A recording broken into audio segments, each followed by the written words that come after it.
Aggressively reflect हो रहा है वीरू, बैंक तो है ही। लग रहा है कि सुबह जितनी संगीत थी शाम उतनी रंगीन है ना। लुक एट अदानी एंटरप्राइजेस, आपकी स्क्रीन पे डे हाई पर 1438, मतलब एग्जैक्टली जब पेन में थे हम लगभग 35% एक समय डाउन थे।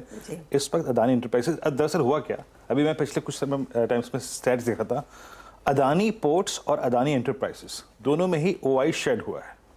यानी एक बार 3 डिजिट में जाने के बाद पूरे दिन लगभग 10:30 से लेकर अब तक short covering short covering short covering. और एक और चीज़ देखिए, कंफर्ट इन 2 स्टॉक्स से आया बाजार को, निफ्टी डे हाई पर है। आप जरा बैंकिंग में वो स्टॉक फ्यूचर्स देखिए जो कि ओआई अपनी तरफ लॉन्ग तरफ खींच रहे हैं। Bank of Baroda 5.6% OI addition long. PSU banks, I think जब भी हम अदानी ग्रुप के स्टॉक्स का जिक्र कर रहे थे, पीएसयू बैंक्स की सबसे ज़्यादा हैमरिंग हो रही थी, लेकिन आज वो नहीं है। Canara bank 5% OI addition at day high. और स्टेट बैंक ऑफ इंडिया इस वक्त सुपर लॉन्ग और करीब करीब 3% के ओआई बिल्डअप के साथ ये भी एक स्मार्ट रिकवरी की तरफ बढ़ता हुआ एसबीआई। तो क्रिटिकल पार्ट है ये। बैंक्स में अगर आप देखें अच्छा एक्शन है। दूसरा एक और खेमा जहां से स्ट्रॉन्ग पुलबैक मिल रहा है या फिर सहारा मिल रहा है आश्ता, वो है H2B2। H2 में भी शॉर्ट कवरिंग है। और अगर आप बजाज फाइनेंस और बजाज फिनसर्व को देखें, दोनों में लगभग 2% का डिक्लाइन हुआ है। तो ये 2 स्पेस पर नजर रखिएगा, H2B2 at day high because of short covering. और एक 2 स्टॉक्स और ऑटो स्पेस में, अशोक लेलैंड यहाँ पे काफ़ी स्ट्रॉन्ग लॉन्ग बिल्डअप है, आयशर मोटर्स और मेटल्स में काफ़ी शॉर्टिंग। लेकिन अच्छी चीज़ है हर्षता कि बैंकिंग स्टॉक फ्यूचर्स में अच्छे लॉन्ग बनते हुए, स्पेशली पीएसयू बैंकिंग।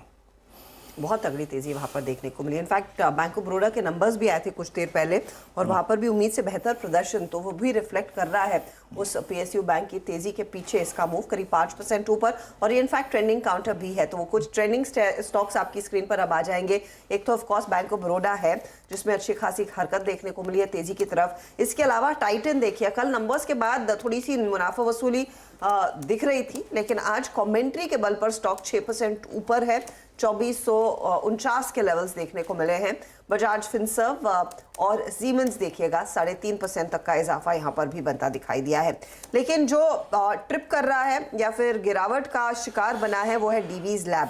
बेहद खराब नतीजे, और नतीजों ने ही दरअसल डीवीज की कमर तोड़ी है। आज करीब 12% के नुकसान के साथ यहां पर कारोबार।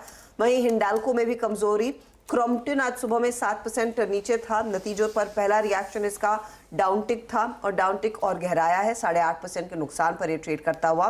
हिंडाल्को के साथ साथ हिंदुस्तान कॉपर में भी हमने देखा है दबाव का ही सिलसिला। वैसे इसके भी नतीजे कुछ खास नहीं थे, तो वहां से भी प्रेशर साफ बनता दिखाई दे रहा है।